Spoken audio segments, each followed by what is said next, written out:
Noong June 13, 2024 ay nagsagawa ng online press conference ang bagong South Korean television series na pinamagatang Miss Night and Day. Tampok ang tatlong pangunahing bida na sina Lee Jong-eun, Jung Eun-ji at Choi Jin-yook.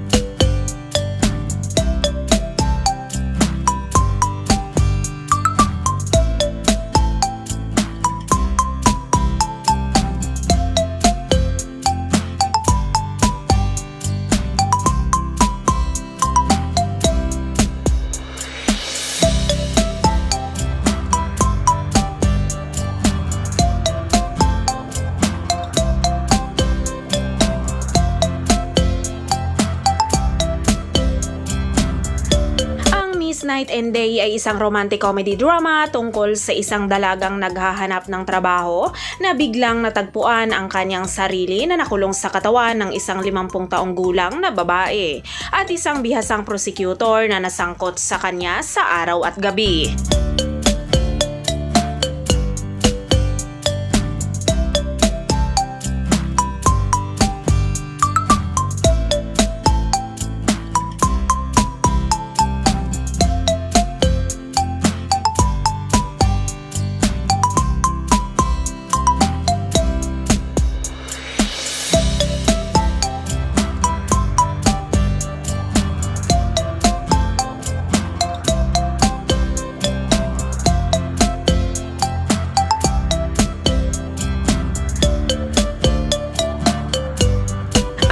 Night and Day ay binubuo ito ng 16 episodes at nakatakdang ipalabas ang unang episode sa June 15 sa JTBC Network sa South Korea at ipapalabas ito tuwing Sabado at Linggo hanggang August 4, 2024.